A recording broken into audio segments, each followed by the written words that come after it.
how you react? Sir, how you react this issue? നടക്കുന്ന ഓർമ്മകൾ ആ ഭരണകൂട സംഘത്തിന്റെ മുതിർന്ന പ്രചാരകൻ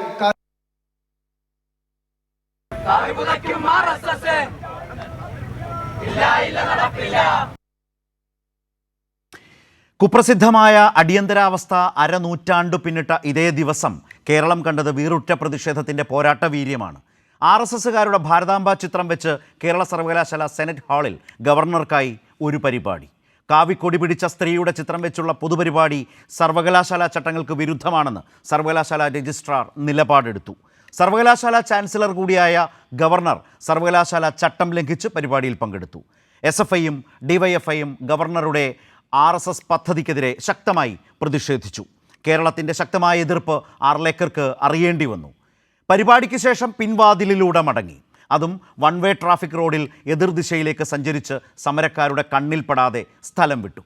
വർഗീയ രാഷ്ട്രീയത്തിൻ്റെ അപകടകരമായ തലത്തെ ചെറുക്കാനോ പ്രതിഷേധിക്കാനോ കോൺഗ്രസ് രാഷ്ട്രീയം ഉണ്ടായിരുന്നില്ലെന്നും കാണാതെ പോകരുത്. അടിയന്തരാവസ്ഥയെ ചെറുത്തു തോൽപ്പിച്ച പോരാട്ടവീര്യമുള്ള നാടാണിത്. നവഫാസിസത്തിൻ്റെ മോദി ഭരണകാലത്ത് പുരോഗമന കേരളം അതിനെയും ചെറുക്കുന്നു. പ്രതിഷേധമുയർത്തി കേരളീയ യുവത്വം വിളിച്ചു പറഞ്ഞു, ഇന്ദിരയുടെ അടിയന്തരാവസ്ഥയെ പേടിച്ചിട്ടില്ല, പിന്നല്ലേ ആർലേക്കറുടെയും RSSൻ്റെയും ഭാരതാംബ.